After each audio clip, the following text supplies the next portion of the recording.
warm welcome to you. Have you ever observed that the river of your life feels as if it's being pulled into countless streams, leaving the riverbed nearly dry? You may sense that you are simply carried along by the currents, moving day after day without a clear direction, without a sense of deep inner peace. You might believe the answer lies in seeking more, doing more, or perhaps being somewhere else entirely. But consider this perspective. What if the clarity you seek is found not in adding, but in clearing? What if it begins with one of the most quiet, yet powerful, words available to you? No. In a world filled with endless echoes and constant requests, discerning your own voice can become a profound challenge. A feeling of obligation, or perhaps a fear of letting an opportunity pass by, may arise when you consider turning away. Yet, when we fail to define the boundaries of our own sacred space, when we say yes to what depletes our spirit, we are handing over our inner compass. You allow the winds of external demands to determine your course, which can guide your vessel towards exhaustion, imbalance, and a quiet sense of loss. Every time your lips form a yes that your heart does not affirm, you are whispering no to your own inner truth. You are trading your own vital energy and deepest intentions for the sake of avoiding discomfort or seeking approval. But when you begin to mindfully say no to the paths that are not yours to walk, you create a clearing in the forest of your life. This is where the light comes in. You reclaim your life force, your focus, and the very essence of your journey. To say no is not an act of closing off. It is an act of deep reverence for your own well-being, and only from a place of fullness can you truly give to others so. If you feel a calling to find your center again, here are 6 insights into how the gentle strength of no can help you walk your own path. First, you reclaim the stewardship of your own time. This is the most immediate way its power becomes known to you. When yes is your default response, the rhythm of your days is composed by others. Your own inner song is drowned out by the constant need to adjust to external demands, leaving you feeling adrift and stretched thin. But as you embrace the clarifying power of no, you become the composer of your own life's music. You create the space for what truly nourishes your being. This may mean choosing stillness over another commitment, or declining a new venture to deepen the roots of a current one. The purpose is to ensure that your days are a true reflection of what holds meaning for you. A simple practice is to mark out moments in your week that are solely for your own nourishment, like a quiet stream flowing through your landscape. This act carves out sacred ground, reminding you that your inner world deserves as much dedication as the outer one. Second, you invite calm and sharpen your focus. The conscious use of no can be a powerful tool to quiet the storms within you and cultivate clarity. When you continuously accept new burdens without allowing yourself seasons of rest, your inner landscape becomes barren and depleted. But as you begin to decline what does not align with your core path, you will notice the inner noise subsides and your ability to be truly effective grows. This happens because your energy is no longer scattered like dust in the wind. Instead, you can channel it, like a focused river, toward the pursuits that matter most, allowing your unique gifts to flourish. To practice this, it is helpful to simply observe which currents are draining your life force. It might be the habit of over-committing at your work, the impulse to fix every problem for others, or the attempt to be everything for everyone. Once you have this awareness, you can begin to say no with intention. Of course, this is not about building walls. It is a discerning practice. Before you commit, ask yourself, does this truly align with my path? Do I have the inner resources to offer this freely? If stillness is the answer to either question, then perhaps no is the wisest response.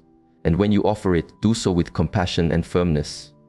A simple, thank you for this, but I am unable to devote myself to it at this time, is an act of honesty and grace. Third, you cultivate a healthy inner ecosystem. Defining healthy boundaries is the foundation of a balanced and resilient life. When yes is the only word in your vocabulary, you leave the gates to your inner garden wide open. You permit the world to dictate what is planted and what is taken, which can lead to resentment and a withering of your own spirit. But when you begin to say no to requests that compromise your inner harmony, you are tending to your garden. You communicate to the world, without aggression, that your inner peace is not for sale, and that you have the wisdom to step away from depleted soil. A way to embody this is to create your own quiet principles. Perhaps you decide not to engage in draining conversations, or to give yourself a moment of silence before responding to a request. Once you plant these seeds of self-respect, tend to them. Do not allow external pressures to uproot them. Remember, this is not an act of exclusion. This is the art of self-cultivation. When your own garden is flourishing, you have more beauty and nourishment to share with the world. Fourth, you deepen your connection to the present moment. Saying no can be your anchor in the here and now. When your awareness is constantly pulled outwards by an endless stream of obligations and distractions, it is easy to live in your mind, rarely touching the reality of the present. Your thoughts are either in the future, planning the next thing, or in the past, replaying what has been. But as you learn to release the commitments that do not truly serve you, you create inner spaciousness. And in that space, you can finally arrive. You are able to fully receive your experiences and offer your undivided presence to those you are with. A path to cultivate this is to gently disconnect from the constant flow of digital noise. When you are with someone, allow your attention to be a gift. Put the device aside and be fully there. When you eat, simply eat, tasting the flavors and textures. When you walk, simply walk, feeling the earth beneath your feet. As you disconnect from the external and reconnect with the present, a profound shift can occur. A sense of calm begins to arise, and you will discover a quiet joy in the simple, profound reality of being. If this exploration of creating inner space and walking a more intentional path resonates with you, consider joining our community. By subscribing, you support this space of shared learning and ensure you continue to receive these reflections. We are grateful to have you on this journey with us, and sharing this with others who may benefit is a beautiful way to spread the practice. Fifth, you honor your body's natural limits.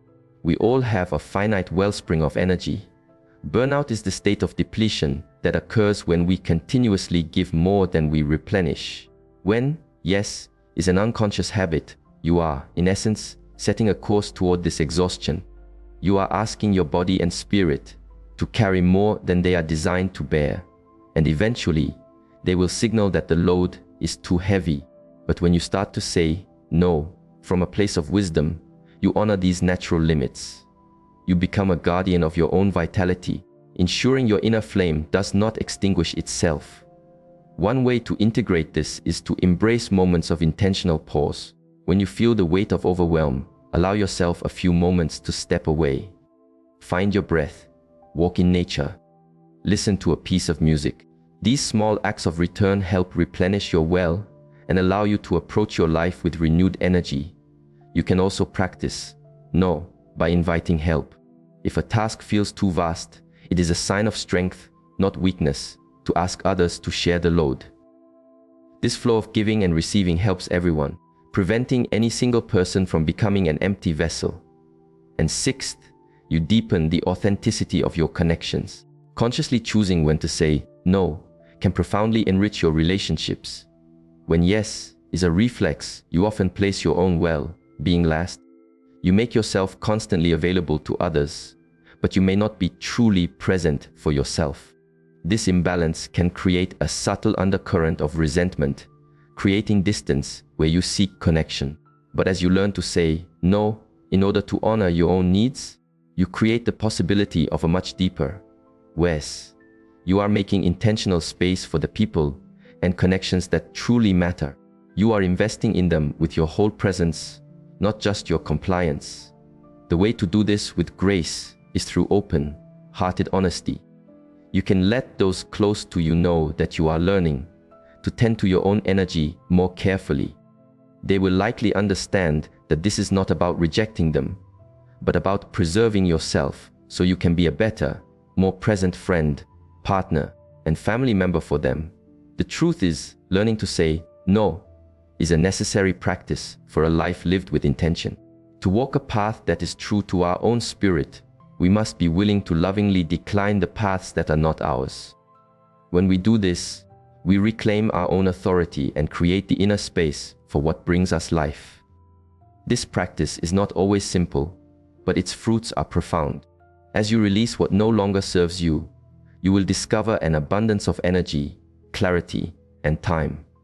You will be better able to care for yourself and, in turn, care for those around you with a genuine heart. So, if you are ready to reclaim the captaincy of your own ship, begin with the quiet power of no.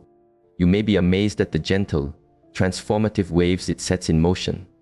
I hope this reflection has served you. If you are committed to this path of self-discovery and wish to continue this journey of growth, your subscription is a quiet promise to yourself. It is a simple gesture that affirms your dedication to living a more conscious life. Thank you for sharing this space. I wish you peace on your path.